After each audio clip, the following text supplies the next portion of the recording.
चलिए जानते हैं आज की देश और दुनिया की सिलेक्टेड काम की और महत्वपूर्ण 50 बड़ी खबरों को सिर्फ 10 मिनट में।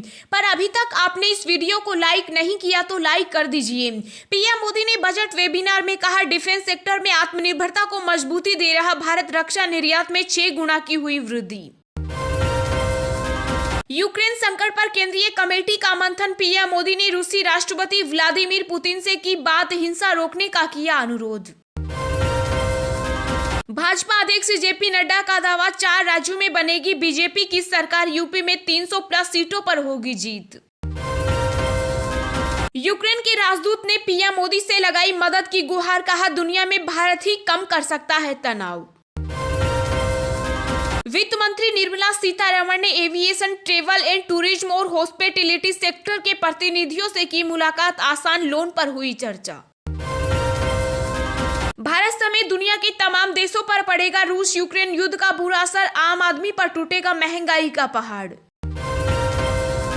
यूक्रेन में फंसे भारतीयों को वापस लाएगी भारत सरकार, पड़ोसी देशों में भेजेगी टीम, हंगरी और पोलैंड समेत कई देशों में जाएंगे अधिकारी।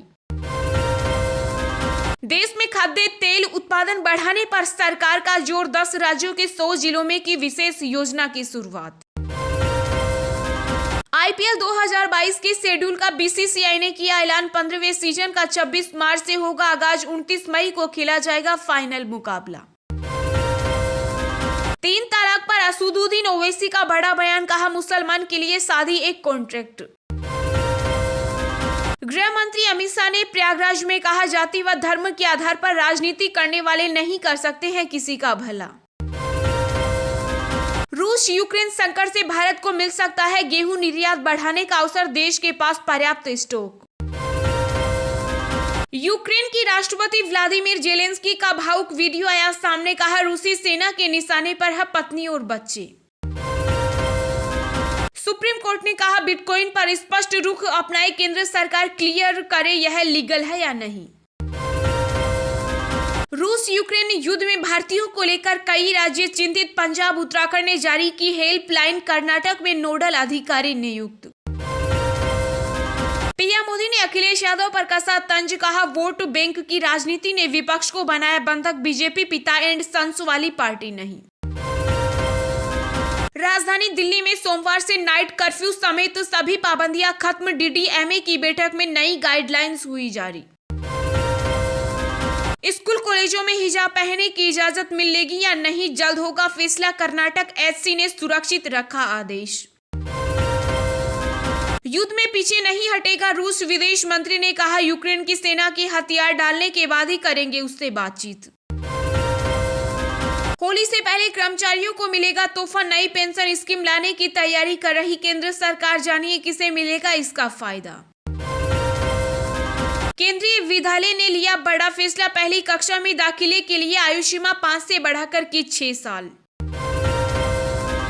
यूक्रेन के वार्ता प्रस्ताव पर तैयार रूस, पुतिन भेजेंगे प्रतिनिधिमंडल। दिल्ली में आंगनबाड़ी कार्यकर्ताओं के आगे झुकी केजरीवाल सरकार, हर महीने 3000 रुपए ज्यादा देने का किया ऐलान। यूपी के सीएम योगी आदित्यनाथ बोले, 11 मार्च को उत्तर प्रदेश से बाहर जाने के लिए विपक्ष के नेताओं ने कटवाए टिकट। यूएन से रूस को बाहर करने की तैयारी, यूएनएससी में खत्म हो सकती है सदस्यता, अमेरिका बना रहा प्लान।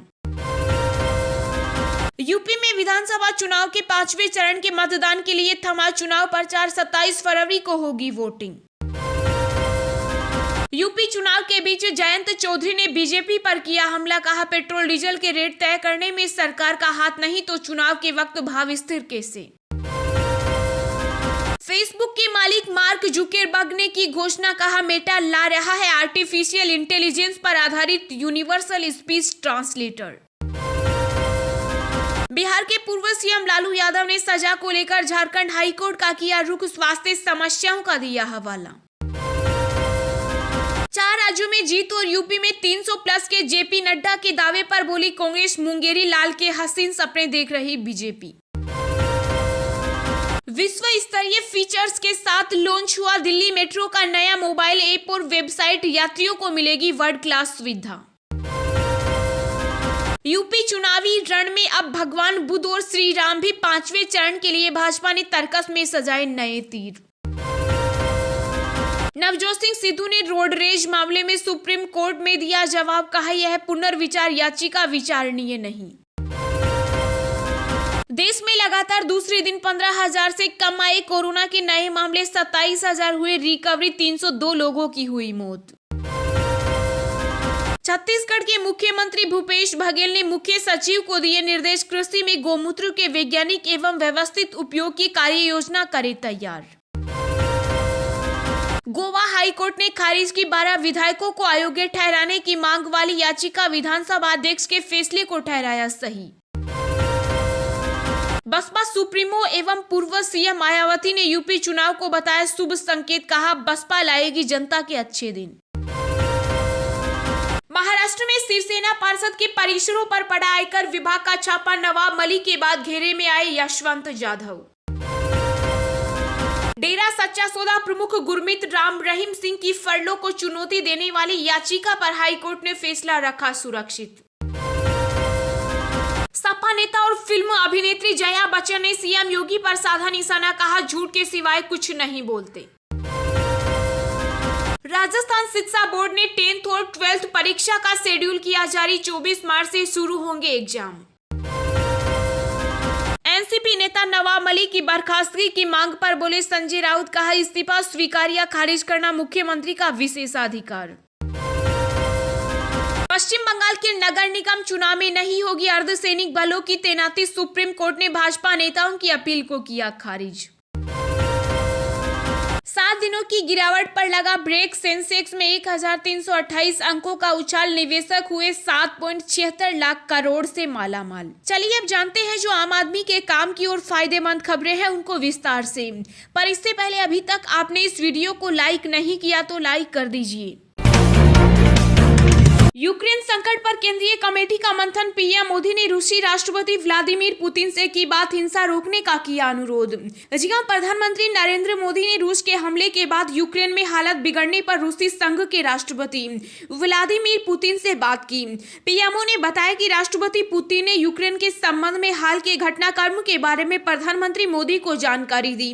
साथ ही कहा कि प्रधानमंत्री मोदी ने अपने लंबे समय से दृढ़ विश्वास को दोहराया कि रूस और नाटो समूह के बीच मतभेदों को केवल बातचीत के माध्यम से ही सुलझाया जा सकता है।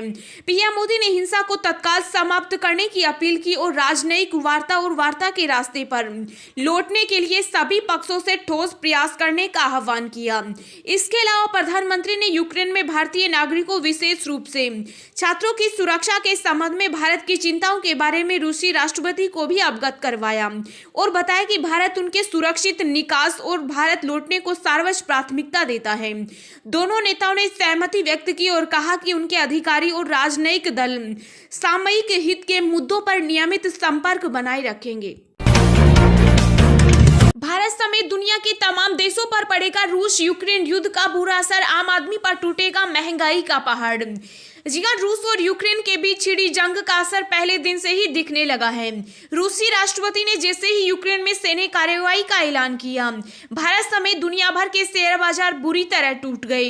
इसके अलावा सोने की कीमत में एकाएक बड़ा उछाल आया और क्रूड ऑयल का दाम भी $100 को पार कर गया।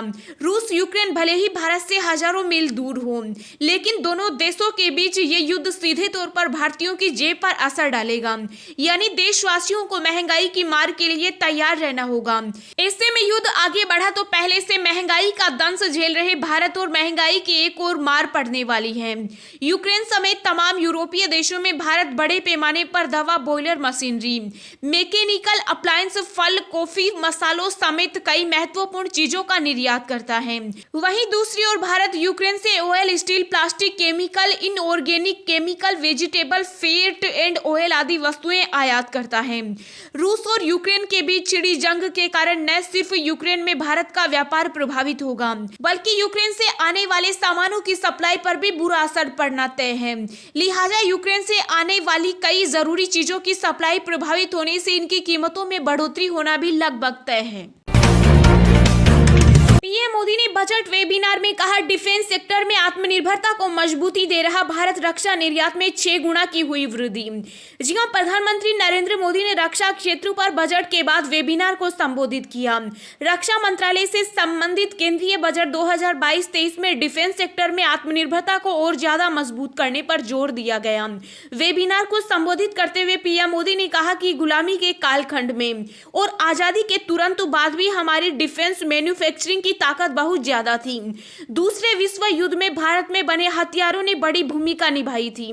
उन्होंने कहा कि बीते कुछ सालों में भारत अपने रक्षा क्षेत्र में जिस आत्मनिर्भरता पर बल दे रहा है, उसकी प्रतिबद्धता आपको इस साल के बजट में दिखेगी।